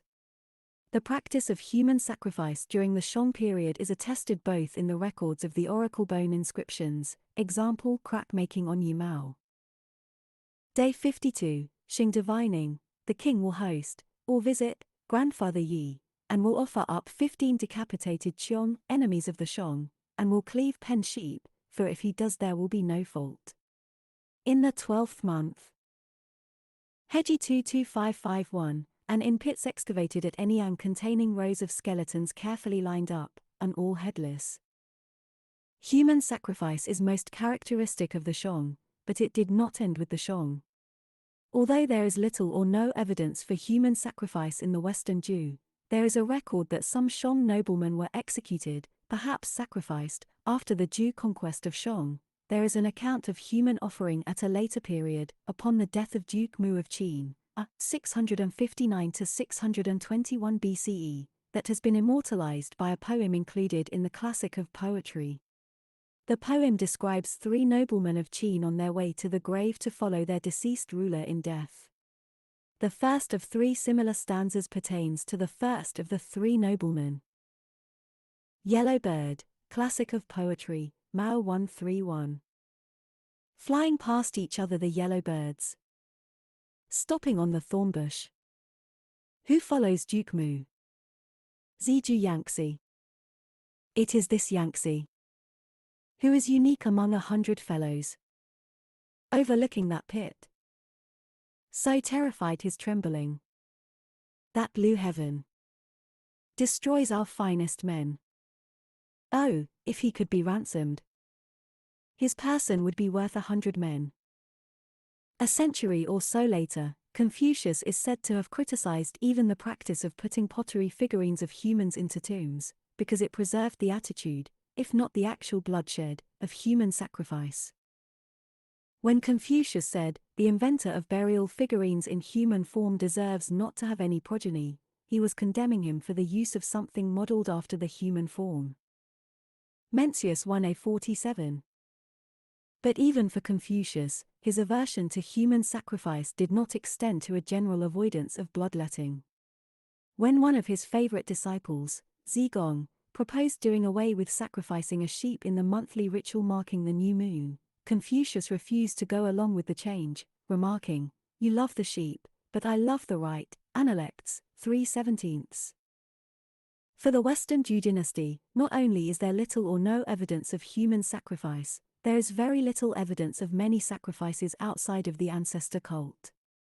This is almost certainly due to the types of sources we have available for the period. Unlike the oracle bone divinations of the Shang period, which were often performed just before a sacrifice, bronze inscriptions, which constitute the primary paleographic source for the Western Zhou, usually are more bureaucratic in content, though I should hasten to add that these inscriptions too show that the vessels on which they were written were intended primarily for use in sacrifice. Likewise, the documents of the venerated documents and the poems of the Classic of Poetry that date to the period, though occasionally mentioning sacrifices, are generally more concerned with government or social relationships. However, some scholars have recently argued that changes in the sorts of ritual vessels used during the Western Zhou reveal important changes in the way ritual was conducted. This is an important insight with far-ranging implications for the development of Chinese religious and social institutions. In the early Western Zhou period, families produced relatively small sets of ritual vessels, usually fewer than 10 in number. These vessels were decorated with very fine and intricate designs. To appreciate this decor fully, it is necessary to view it from as close as possible.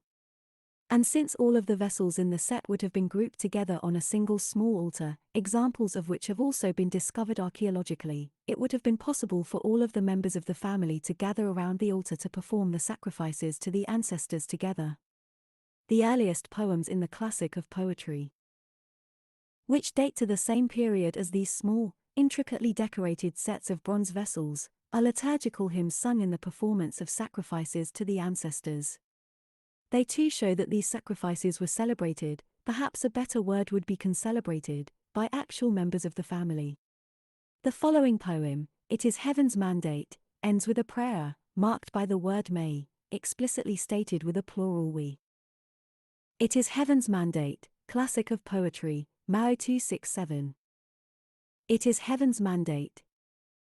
Oh, stately, is it unending? Woo, illustrious. The purity of King Wen's virtue approaches to shower down upon us. May we receive it. Quickly help us, King Wen's great-grandsons, to make it steadfast. Towards the middle of the Western Dew period, sets of ritual vessels underwent striking changes in their composition, number and ornamentation.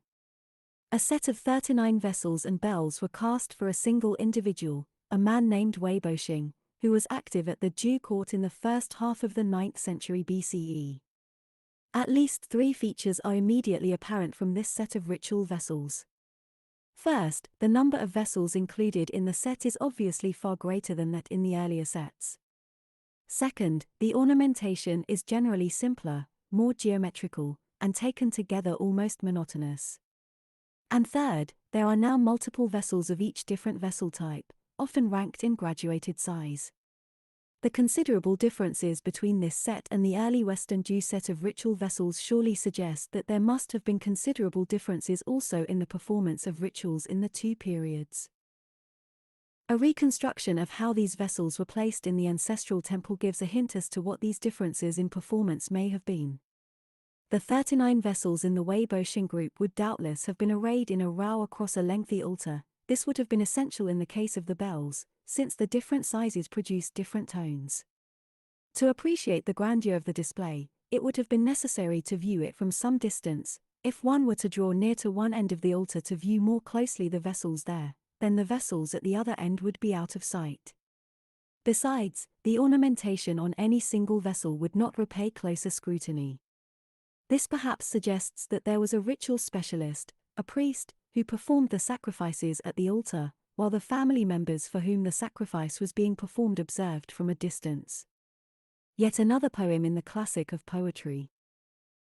There are blind drummers, probably written about the time that Wei Boxing was active at court, describes just this sort of scene. There are blind drummers, there are blind drummers. In the court of Dew. Erecting stands, erecting racks. With high flanges and mounted wings. The echo drums, kettle drums, suspended drums. Little drums, chimes, rattles, and clappers. Being ready then are played. The panpipes and flutes are all raised. Huang huang, their sound. Solemn and harmonizing the concordant sound. The prior ancestors hear this. Our guests arrive and stop. Long viewing their performance. This scene, with guests viewing a performance, confirms the separation between the performer, the ritual specialist or priest, and the audience, probably including the family members. This change in the way rituals were performed would also come to have important social ramifications. Probably by the end of the Western Dew period, and certainly no later than the early Springs and Autumns period, there developed sumptuary codes governing the number of vessels members of different classes of society would be entitled to use. According to the most commonly cited code, the king, i.e. the son of heaven, was entitled to use 9 ding cauldrons, the feudal lords 7, the great officers, dafu, 5, and the sires, sha. 3. Archaeological evidence confirms that sets of vessels placed in tombs were graduated in these numbers. and many scholars use the number of vessels in the tomb to determine the social rank of the deceased.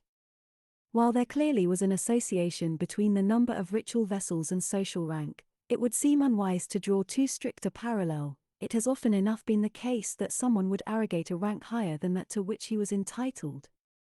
For instance, Confucius criticized the warlord leaders of his own state of Lu for using 8 ranks of dancers in their ceremonies, the number to which only the king was entitled.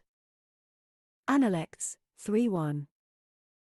Disciples of Confucius not only served as ritual experts, as mentioned above, p. 501, some at least among them earned their livelihood by presiding at funerals, but also philosophized about ritual, treating it as the foundation of education and moral development. Zunzi, c. 315 to 235 BCE, in particular, put ritual above all else, dedicating one chapter of his book Zunzi to a discussion of it, a discussion of rites. He provided both abstract discussion and also specific instructions. What is the origin of ritual? I reply, man is born with desires.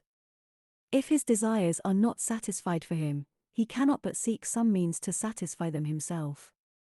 If there are no limits and degrees to his seeking, then he will inevitably fall to wrangling with other men. From wrangling comes disorder, and from disorder comes exhaustion. The ancient kings hated such disorder, and therefore they established ritual principles in order to curb it, to train men's desires and to provide for their satisfaction. They saw to it that desires did not overextend the means for their satisfaction, and material goods did not fall short of what was desired. Thus both desires and goods were looked after and satisfied. This is the origin of rites. Point 8. With respect to the mourning rites for the dead, he argued. What is the purpose of the 3-year mourning period? I reply, it is a form which has been set up after consideration of the emotions involved. It is an adornment to the group and a means of distinguishing the duties owed to near or distant relatives, eminent or humble. It can neither be lengthened nor shortened. It is a method that can neither be circumvented nor changed. When a wound is deep, it takes many days to heal. Where there is great pain, the recovery is slow. I have said that the 3-year mourning period is a form set up after consideration of the emotions involved, because at such a time the pain of grief is most intense. The mourning garments and the cane of the mourner, the hut where he lives, the gruel he eats, the twig mat and pillow of earth he sleeps on, these are the adornments of the intense pain of his grief. Point 9. It is no exaggeration to say that rituals and ritual are the foundation of Chinese social intercourse. One variety of religious experience, divination. In an overview such as this, it is difficult even to touch on all aspects of ancient Chinese religious experience, much less to trace all of their developments in detail. No matter who the historian, the ancestor cult and ritual would certainly be featured, as they have been here. A discussion of the gods is both intrinsically important, and perhaps even more important for comparative purposes. Other general topics deserving of detailed discussion with respect to ancient Chinese religion might include at least the afterlife, astrology, demons, divination, ethics, exorcism, fate, iconography, life passages, magic, meditation, mediums, mythology, possession, shamanism, spirit flights, temples and tombs.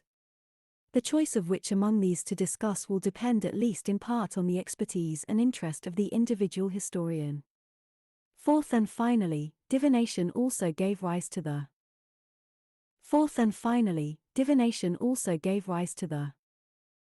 Classic of Changes, or I Ching, a book barely mentioned so far in this chapter but one so important for all aspects of Chinese culture that no history of Chinese religion, for any period, could neglect it. By focusing on the development of divination we will be able to introduce the fundamental notions of the Classic of Changes. Because we have already had the opportunity above to examine several different oracle bone divinations from the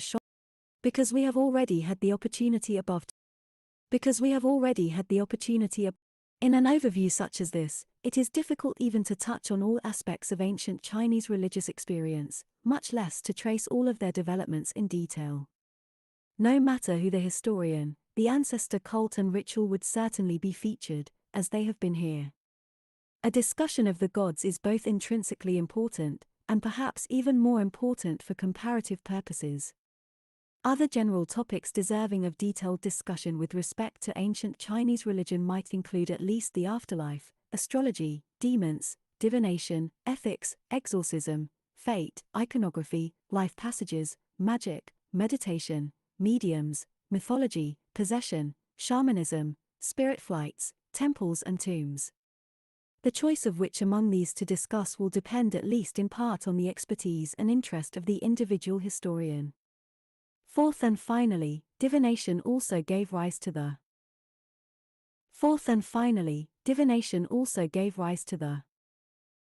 Classic of Changes, or I Ching, a book barely mentioned so far in this chapter but one so important for all aspects of Chinese. AK offers the advantage of being able to survey in some detail the development of at least one variety of religious experience. And divination as a topic offers several advantages. First, we have already encountered divination in the form of Shong oracle bones above, and it will be good to follow up that early practice. Second, evidence for it is available in a number of different sources and genres, both traditional and archaeological. Third, it was a practice resorted to by people of all social classes and all periods throughout the length of ancient Chinese history, so it is possible through its various permutations and manifestations to see certain important differences and changes in the way the people of the time conceived of the world around them. Fourth and finally, divination also gave rise to the Classic of Changes, or I Ching. A book barely mentioned so far in this chapter but one so important for all aspects of Chinese culture that no history of Chinese religion, for any period, could neglect it. By focusing on the development of divination we will be able to introduce the fundamental notions of the Classic of Changes. Because we have already had the opportunity above to examine several different oracle bone divinations from the Shang dynasty, here it will suffice to introduce just two further examples, one from the reign of King Wu Ding, circa 1200 BCE, and one from near the end of the dynasty about 150 years later. In the course of this period, important changes took place both in the format of the divinations and also, apparently, in the Shang conception of divination. Among the divinations we have already seen was one example of a positive-negative paired divination from the reign of King Wu Ding. The following is another example of this most complete type of inscription. It shows the king's concern for his consort Hao, who was about to give birth. Crack making on Renyin, day 39, diviner, Q divining, consort Hao will give birth and it will be advantageous. On Renchen, day 29, cleaving into Gizi, day 30, she gave birth, it was a girl. Heji 6948a. Crack making on Renyin, day 39, diviner, Q divining, consort Hao will give birth but it will not perhaps be advantageous. The king prognosticated and said, pray that it not be advantageous. If it is advantageous, it will not be auspicious, it is in breach. Like this, then she will die. Heji 14001a. There are at least three things to note about this divination, at least for our purposes here. First, the positive-negative nature of the two charges, i.e. the topic of divination as announced to the turtle shell, would seem to be akin to the daisy-petal style of divination performed by young children. She loves me not. Although in some respects the combination of the two statements constitutes a type of questioning, there is no doubt that the diviner hoped for only one of the two results, and hoped too that his performance of divination could help to bring about that result. In the case of the Shang king's divination about his consort's birth-giving, it is clear that he hoped the result would be advantageous. Second, the topic of the divination here is completely impromptu, addressed to a particular event in the life of the king. Third, the king's prognostication is of danger. The king seems to have been literally in awe of the spirits. By the end of the Shang dynasty, something of a theological constriction took place in the Shang king's performance of divination. No longer was the broad range of royal life open to determination, nor were negative consequences entertained. Instead, divinations were routinely performed on Gui days, the 10th and final day of the Shang 10-day week, announcing the desire that there be no misfortune in the coming week.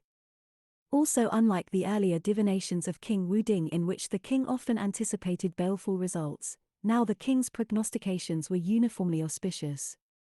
The following inscription is just one of literally thousands of virtually identical examples. On Guiwei, day 20, the king made a crack and divined, in the coming 10-day week there will be no misfortune. The king prognosticated and said, auspicious. In the 4th month. Heji 35400. The last thing to notice about this divination inscription, and perhaps the most important thing, is that the topic of the divination is conceptually positive. There is now no negative pair. It seems that by this point the Shang king did not even entertain the notion that the future could be negative. The Zhou people too performed oracle bone divination, though the number of turtle shells, and the Zhou seem to have used only turtle shells in this form of divination, that has been discovered so far is far smaller for the Zhou period than for the Shang. The inscriptions on these shells are generally similar to those of the Shang, yet they also display certain important Zhou innovations. Among these, perhaps the most important is the routine phrasing of the divination in the form of a prayer, as seen in the following example.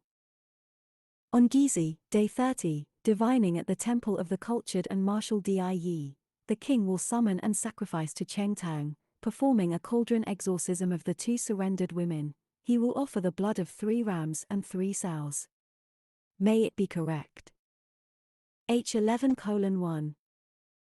The Zhou oracle bones are generally too fragmentary to shed much light on their divinational context, but one complete turtle shell seems to suggest that Zhou divination, somewhat like that of the early Shang, entailed a 2-step procedure. However, in this case the second Zhou divination seems perhaps to have been an elaboration of the first, a way to specify the result. This shell includes 5 discrete inscriptions, 2 of which are related in this way. 1a. May it lead to an eternal end. 1b. May it lead to a beneficent mandate. 2. The protector determines about the palace, auspicious. 3a. Use this omen to catch the wife. 3b. This omen is also that this one is missing. H31:1. As we will see in divinations from later contexts, this 2-stage divination process seems to have become a standard feature. Finally, these Zhou oracle bone inscriptions perhaps also reflect, even if only indirectly, the Zhou use of milfoil divination. Milfoil, also known as yarrow, is a type of plant that produces numerous long narrow stalks, which were used in China as counting rods. Milfoil divination is the form of divination associated with the Classic of Changes. Several of these shell fragments, as also a number of Zhou bronze vessels, contain groupings of numerals, almost always in sets of 6. Although it is unclear just how these numerals should be interpreted, it does seem likely that they were produced in the course of milfoil divination akin to that with which the Classic of Changes was used. Unfortunately, milfoil does not survive long burial the way that shells and bones do, and thus the milfoil divination of the early Zhou period has not left any other trace besides the Classic of Changes itself. However, an important discovery in 1987 of divination records from near the end of the Zhou dynasty shows that both turtle shell divination and milfoil divination were used in similar contexts and interpreted in similar ways. These records were written on bamboo strips found in the tomb of one Zuoyintor, apparently an administrator of the southern state of Chu who died in 316 BCE. The divinations were performed during the last year of his life in an attempt to determine how to alleviate a life-threatening illness from which he was suffering. The first of the divinations quoted below, using turtle shell divination, was performed in the 5th month of 317 BCE, while the second, using milfoil divination resulting in a pair of sets of 6 numerals, perhaps the original form of hexagrams, the 64 groupings of 6 solid or broken lines, such as or that other basis of the Classic of Changes were expressed, was performed in the 4th month of 316 BCE. In both cases, the divinations involved 2 stages, the first, producing an initial prognostication, a long-term determination that seems invariably to have diagnosed certain problems, and then a second, exorcistic rite intended to resolve those problems. The first divination record reads: It was the year that the emissary Wu Cheng from East Ju returned to serve in the capital Ying, 317 BCE, in the summer presentation month, i.e., the 5th month of the Chu calendar, on the day Yishu, day 2, Kujio used the long model, turtle shell, to divine on behalf of Zui Intor, in exiting and entering to wait upon the king, from this summer presentation month until the next full year summer presentation month, throughout the year would that his body have no trouble. Prognosticating it, the long-term determination is auspicious, but there is a little anxiety in his body, and there are some incongruities without. For these reasons, they exorcised it, offering prayer to the Chu ancestors Lao Tong, Zhu Rong, and Yu Yin, to each one sheep, may it attack and resolve his guiltlessness. Kujio prognosticated it, saying, auspicious. The second divination, though apparently using the different medium of milfoil divination, produced a formally similar record. It was the year that the great supervisor of the horse Xiaoji dispatched the Chu state's troops and infantry to rescue Fu, 316 BCE, in the formal presentation month, i.e., the 4th month of the Chu calendar, on the day Jimao, day 16, Wu Xing used the assisting virtue, storks, to divine on behalf of Zui Intor, in exiting and entering to attend the king, from this formal presentation month until the next full year's formal presentation month, throughout the year would that his body have no trouble. 1-8-1-1-8 118-8 1-18. Prognosticating it, the long-term determination is auspicious, but there is a little anxiety in the palace chamber's infirmary. For this reason, they exorcised it, offering prayers to the palace lord's earth altar, 1 ram, offering prayers to the road, 1 white dog, and wine to drink, and killing at the main gate 1 white dog. Wu Sheng prognosticated it, saying, auspicious. While this second pair of divinations performed on behalf of Zhu Intor appears to have resulted in hexagrams of the type found in the Classic of Changes, it does not tell us how the Classic of Changes was used in divination. Indeed, no archaeological evidence yet discovered seems to provide this information. However, there are accounts of divination in the traditional literary record that, when reconsidered in the light of the sorts of archaeological discoveries discussed above, may tell us both how such divinations were performed and even how they influenced the form of the Classic of Changes itself. Probably the most complete description of divination using the Classic of Changes that we have from the Zhou dynasty is found in the Zhuo's tradition. It purports to recount a divination performed in the year 535 BCE on behalf of Duke Xiong of Wei to determine which of his 2 sons should succeed him as Duke of Wei. The wife of Duke Xiong of Wei had no son, but his concubine Zhu Ji bore to him Meng Ji. Kong Chengzi, the Grand Minister of Wei, dreamt that Kang Shu, i.e., the first lord of Wei, told him to establish Yuan, primary.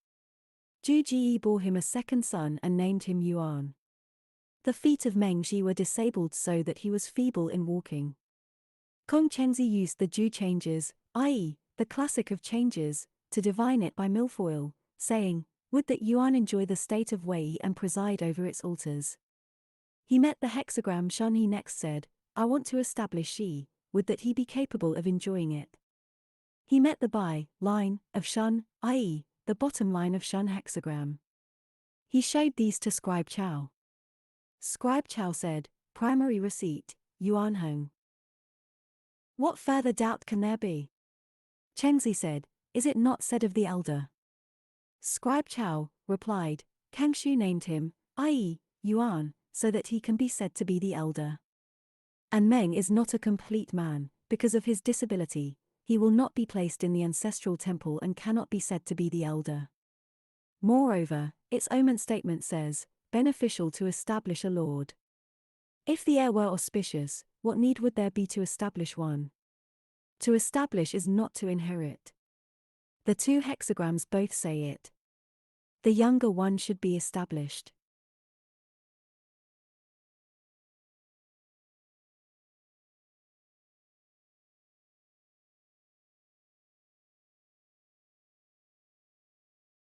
This interesting passage suggests 3 distinct features about divination using the Classic of Changes. First, just as with turtle shell divination, the topic of the divination was expressed in the form of a charge, a statement indicating a desire on behalf of the person for whom the divination was being performed. Second, the divination involved two stages, in this case the first resulting in a single hexagram, the hexagram statement of which is quoted, and the second resulting in one of the lines of that same hexagram, the line statement of which is quoted. And third, as we might expect, it is the hexagram and line statements of the classic of changes that are quoted that provide the basis for the prognostication. Most hexagram and line statements of the classic of changes are similar to the results of this pair of divinations. The hexagram statement of Shun hexagram reads: primary receipt, beneficial to divine, do not herewith have any travelling, beneficial to establish a lord, while the by line of Shun, i.e., its bottom or initial 9 line, the line by which the hexagram picture of by differs from that of Shun reads: the boulder is secure, beneficial to perform a residential divination, beneficial to establish a lord.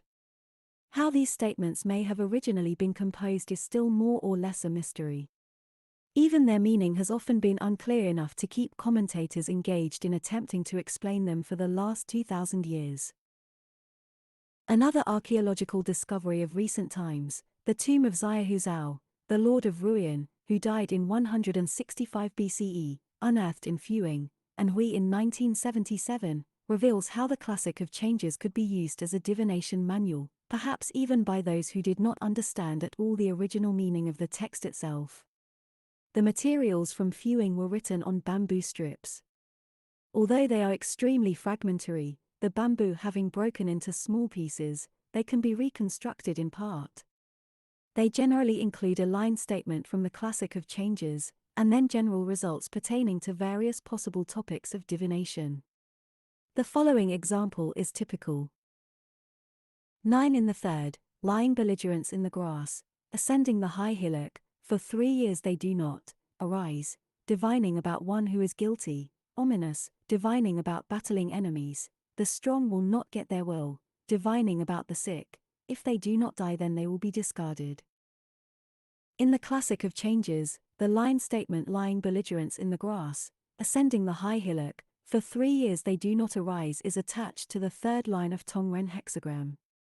Although it would seem to be no clearer than the boulder is secure of Shun hexagram, this divination manual provides a ready interpretation for almost any topic, whether it be about a criminal case, warfare, or sickness. With a manual such as this, divination no longer required a diviner with special skills or insight. It became available to all. Turtleshell and milfoil divination were by means the only types of divination used in ancient China. Other types included divination by dreams, by listening to the songs of children, by observing the behavior of animals, and many others. As might be expected, the planets and stars were particularly important in divining future events. Also discovered in the tomb of Xiahou was an instrument, usually referred to as a cosmic board, that was used to track the stars. The instrument is composed of 2 pieces, a square bottom board, representing Earth, about the outside of which are written the names of the 28 lunar lodges of Chinese astronomy. Inside of this, in 2 different rows, are written the names of the heavenly stems and the earthly branches, the constituent components of the Chinese cycle of 60, used for counting days. On top of this square board was placed a round disc, representing heaven. It too has the 28 lunar lodges written around its perimeter, correlated with the 12 months of the year. In the middle of the disc, corresponding to the top of heaven, are the 7 stars of the Northern Dipper. Apparently this round heaven disc would be rotated on the square earth board to indicate the correlation between the stars and the months and the days. The use of this cosmic board must have involved numerological calculations concerning days, which daybooks, Rishu, discovered in many tombs from throughout ancient China show to have had particular natures. Like the divination manual based on the classic of changes that was found in the tomb of Xiahou, these daybooks provide formulaic results for many different topics. They differ only in that the results pertain to types of days rather than to line statements in the classic of changes. The following example is typical. Breakthrough days, beneficial for raising troops, for setting out on campaign, for meeting with people, when making offerings high and low, all will be beneficial for the birth of a son, if it be a daughter, she will leave the country. Shuahudi 736. Other entries in the daybooks show that particular days in the 10-day week were lucky or unlucky for various activities. For instance, according to this same daybook, an audience held at dawn on a yin day would result in anger, while a similarly timed audience on a mao day would have an agreeable result, and an evening audience on a zi day would result in praise, but one on a chou day would bring blame. These daybooks are the precursors to almanacs found throughout later Chinese history, and still very common today wherever there are Chinese communities. Like these almanacs, the daybooks were doubtless intended for use by a wide variety of people in the society of their time, the 3rd and 2nd centuries BCE. This is perhaps the most important development in the practice of divination from the time of Shang dynasty oracle bone divination. The underlying conception of divination, that there is a necessary correlation between the natural and human worlds, was still the same. But by this time it had become a worldview, and a world accessible to all. No longer did one need to be a king, or the lord of a state, or even an officer of the court, as in the Zhou dynasty divinations discussed above, to be able to fathom the workings of the spirit world. Whether in terms of institutional or intellectual history, China's ancient period is generally regarded as coming to an end in 221 BCE, the year that the state of Qin succeeded in conquering the last of the other independent states. This year marks a convenient dividing line in the study of Chinese religion too. Together with its newly centralized government, the onset of the imperial age brought also the first manifestations of mass religious organizations. By the 1st century of the Common Era, Buddhism had made its way into China proper, apparently by way of the Silk Roads of Central Asia. A century later, messianic religious states professing belief in an ultimate Tao, were founded in both eastern and western parts of the empire. Over the millennia to come, these two religions, Buddhism and Taoism, would develop in numerous different ways. Buddhism itself would divide into at least 4 major sects: Pure Land, Tiantai, Huiyang, and Chan, better known in the West as Zen, the Japanese pronunciation, while Taoism would include 2 separate traditions, Lingbao and Shanqing. Throughout the long middle period of Chinese history, virtually every Chinese person would have had some experience of, and often a great deal of experience of, both of these religions. Other religions such as Islam and Christianity would also come to be introduced into China, and would attract numerous believers, though not nearly so many as Buddhism and Taoism. It can be stated with certainty that the early European view of China as being a land devoid of religion was very much mistaken. Indeed, so full is the history of later Chinese religion that it is properly the subject of another volume. I hope to have shown that the subject of this chapter, the history of ancient Chinese religion, was very full, certainly much richer and much more complicated than scholars a century ago might have imagined. Although definable religions such as Buddhism and Taoism had not yet formed, the archaeological discoveries of the 20th century, from the oracle bone inscriptions of the 13th century BCE through the daybooks of the 3rd century BCE, have shown that since the beginning of recorded history the Chinese were keenly interested in spiritual matters.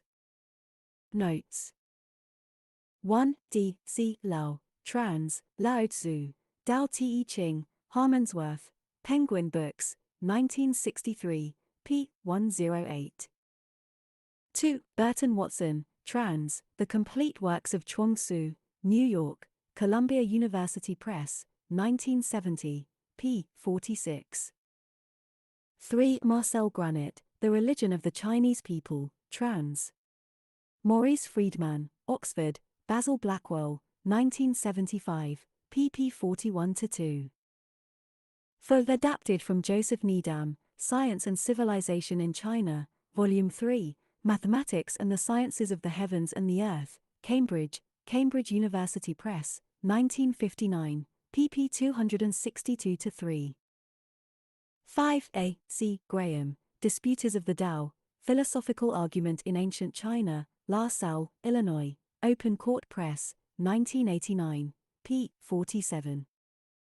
6. For these translations, modified for romanization, C.D. C. Lau, trans. Confucius, The Analects, Lun Yu, Harmonsworth, Penguin Books, 1979, pp 63-4. 7. D. C. Lau, trans. Mencius, Harmonsworth, Penguin Books, 1970, p. 52.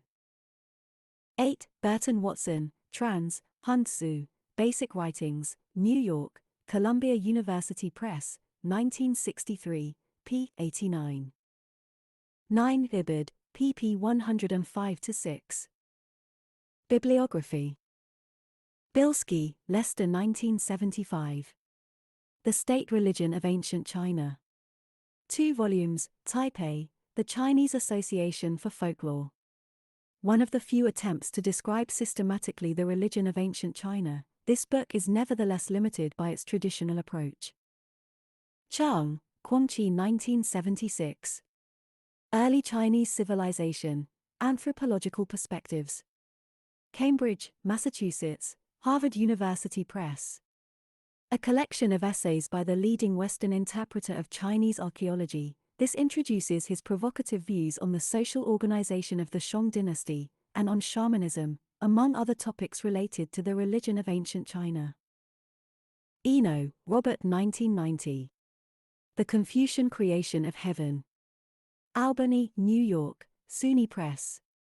A provocative interpretation of Confucius and his followers, portraying them in a distinctly religious context. Falkenhausen, Lothar von 1993. Suspended Music, Chime Bells in the Culture of Bronze Age China. Berkeley, University of California Press. Although only tangentially related to the study of religion, music played an important role in the performance of Chinese ritual. This is an excellent survey of archaeological evidence dating from the 10th through the 5th centuries BCE. Fingeret, Herbert 1972. Confucius, The Secular as Sacred.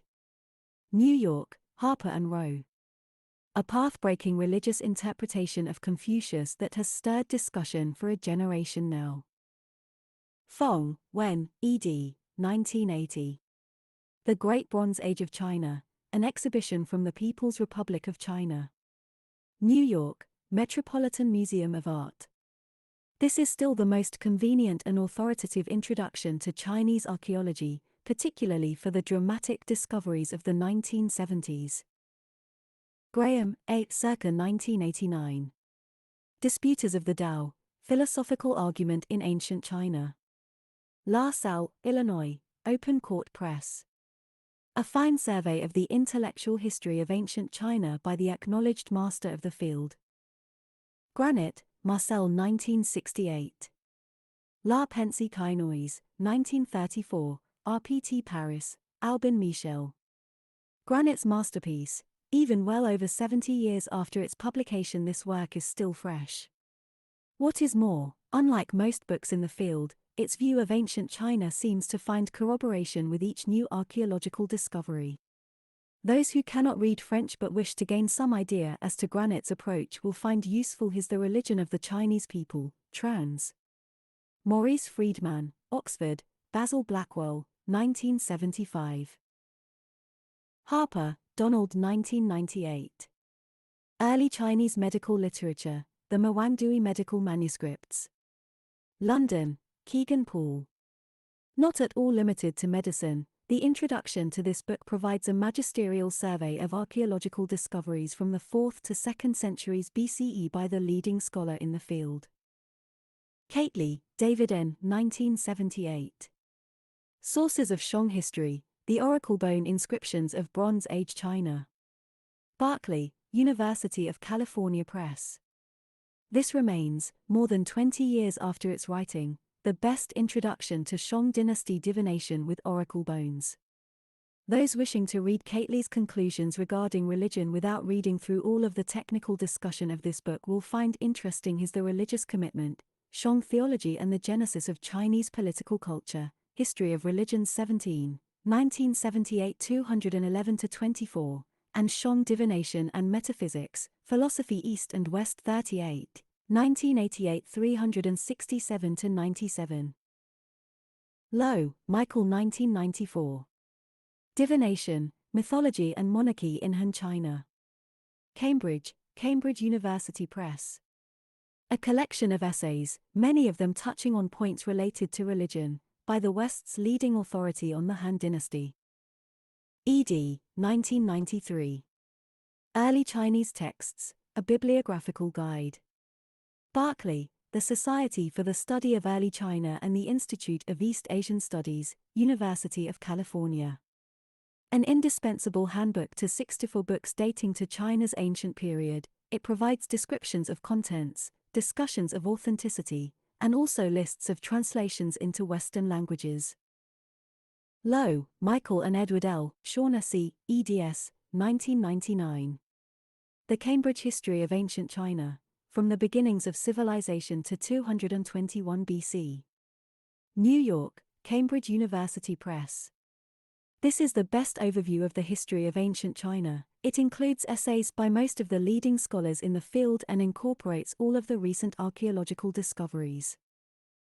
Lopez, Donald S., Jr., ed. 1996. Religions of China in Practice. Princeton, New Jersey, Princeton University Press. A general sourcebook for the religions of China, with sections on oracle bone inscriptions, inner cultivation traditions, spirit flights, exorcisms and state sacrifices in ancient China. Overmyer, Daniel, ed. 1995. Chinese Religion, The State of the Field. Journal of Asian Studies 54.1, 124-8. This bibliographic survey includes essays on the Neolithic and Shang periods, by David Cately, The Western Jew, by Edward Shaughnessy, The Springs and Autumns, by Constance Cook, and The Warring States and Han, by Donald Harper. Pu, Mucho 1998. In Search of Personal Welfare, A View of Ancient Chinese Religion. Albany, New York, State University of New York Press. The most recent systematic survey of ancient Chinese religion, it is particularly good on mantic practices of the Warring States period, including especially the Rishu or Daybooks. Shaughnessy, Edward L., 1997a. Before Confucius, Studies in the Creation of the Chinese Classics. Albany, New York, SUNY Press. A collection of essays discussing how the earliest of the Chinese classics, the changes, documents and poetry, may have come to be written.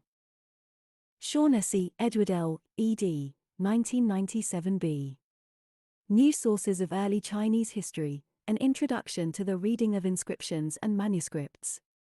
Berkeley, The Society for the Study of Early China and the Institute of East Asian Studies, University of California. Does for archaeologically discovered texts what early Chinese texts, a bibliographical guide does for traditional texts, providing concise introductions to the various genres of materials.